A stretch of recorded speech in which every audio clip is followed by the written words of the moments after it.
Kawan-kawan, bertemu lagi di channel Tetek Tatum.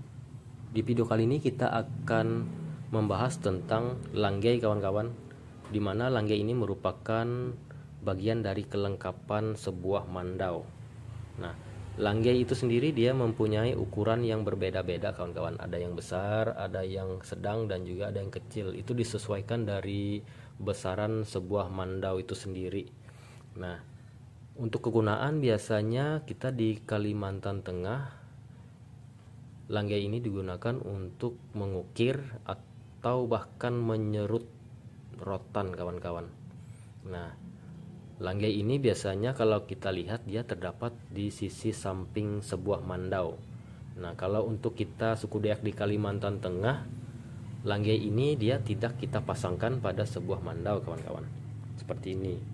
Nah, biasanya kita hanya memasang ganggangnya saja seperti ini, tapi dia tidak mempunyai mata yang dipasangkan pada ganggang langgei ini. Nah, untuk jenis kayunya dia berbeda-beda, kawan-kawan. Kalau kita lihat di sini untuk langgei ada yang menggunakan jenis kayu ulin seperti ini. Ini jenis kayu ulin, dia mempunyai mata.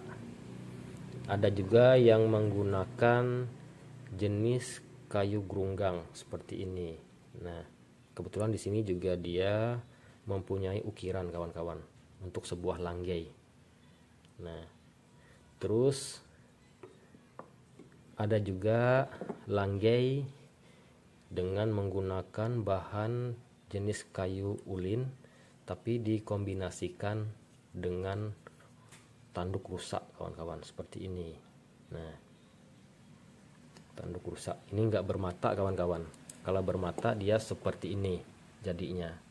Nah, kalau kita lihat di sini juga dia diklem di sini supaya dia tidak mudah pecah ujungnya, tetap kokoh di sini. Nah, biasanya kita di Kalimantan Tengah untuk langgei ini kalau dipasangkan pada sebuah mandau, ia tidak menggunakan mata seperti ini. Dia hanya seperti ini, kawan-kawan. Nah, hanya sebuah tangkai seperti ini tapi dia tak bermata. Kebiasaan itu akan dipasangkan pada sebuah mandau jadi seperti ini. Nah, jadi seperti ini, kawan-kawan. Hanya dipasangkan begitu. Jadi dia tidak menggunakan mata seperti ini karena tradisi atau kebiasaan kita di Kalimantan Tengah, bagi masyarakat suku Dayak di Kalimantan Tengah, kita tidak bisa memasangkan mata langgei ini langsung pada sebuah mandau seperti ini karena kebiasaan dari zaman nenek moyang kita dulu, mandau yang menggunakan langgei yang bermata seperti ini dia hanyalah mandau yang memang sudah mempunyai ongoh atau pernah memakan korban. Nah, jadi kalau biasanya kita ingin memasangkan sebuah langgei pada sebuah mandau, kita hanya memasangkan seperti ini saja. Nah, tanpa ada mata.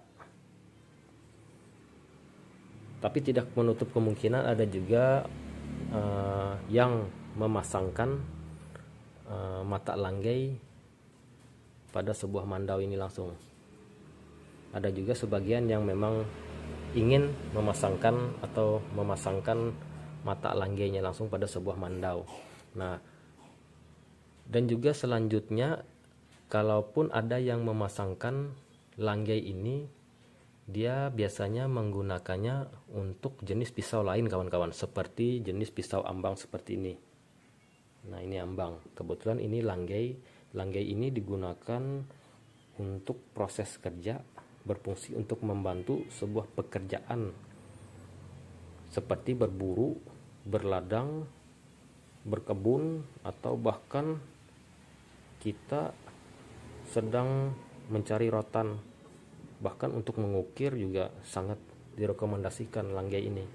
Nah, jadi kalau untuk bekerja langgei ini biasanya terkadang dipasangkan juga pada pisau ambang, jenis pisau ambang, jadi seperti ini. Nah kebetulan dia seperti ini kawan-kawan. Kebetulan ini ambang yang dimiliki dia menggunakan langgei.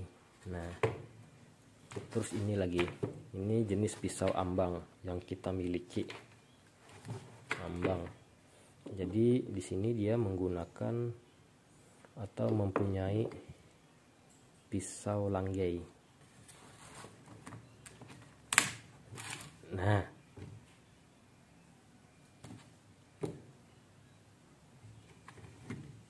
itu biasanya bisa dipasangkan langgei, tapi dia pada pisau untuk kita bekerja.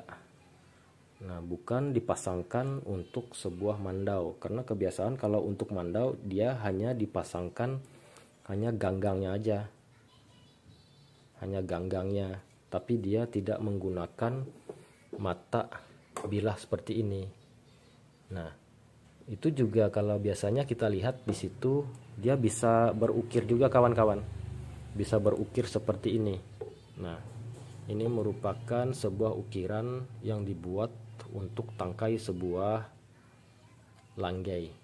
Nah itu masing-masing ada yang menggunakan ukiran atau dibuat dengan sebuah ukiran atau sentuhan ukiran di sini seperti ini juga, dan juga ada yang dibuat memang benar-benar polos seperti ini. Nah polosan, nah seperti ini, hanya polosan aja, tapi dia mempunyai fungsi tersendiri. Kalau seperti ini itu dibuat untuk menunjang sebuah pekerjaan, karena ini diperuntukkan untuk bekerja seperti ke hutan, berburu, dan juga untuk ke kebun, berladang. Nah langgei ini bisa membantu atau menunjang dari sebuah pekerjaan untuk beraktivitas dalam konotasi yang positif. Nah kalau untuk sebuah mandau ini dipasangkan langgei itu tidak menjadi sebuah kebiasaan itu kawan-kawan. Kenapa? Karena kita di Kalimantan Tengah memasangkan sebuah langgei atau pisau raut ini apabila sebuah mandau itu diyakini dia pernah memakan korban atau kita katakan mempunyai ongoh. Nah jadi alternatifnya adalah sebuah mandau itu dipasang langgei hanya menggunakan sebuah tangkai seperti ini. Nah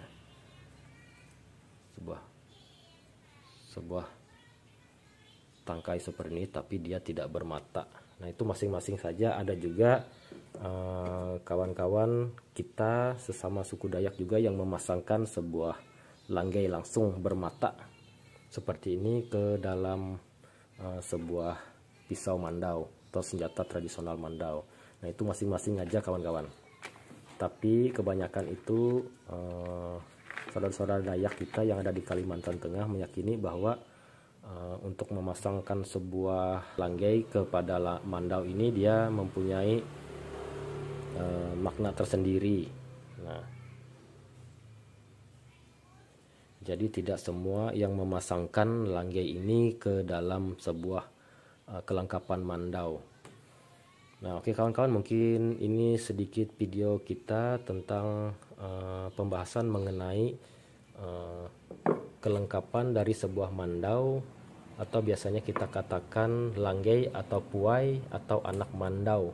Mudah-mudahan video ini dapat memberikan informasi dan juga edukasi tentang bagian dari kelengkapan mandau seperti halnya dalam video ini. Oke kawan-kawan, sebelumnya jangan lupa di subscribe channel Tetek Tatum supaya bisa terus berkembang di YouTube, dan juga user semakin bersemangat untuk dapat membuat video lainnya membahas tentang keragaman senjata tradisional kita seperti mandau ini. Oke kawan-kawan, bertemu lagi di video kita selanjutnya. Salam tabe, salam budaya.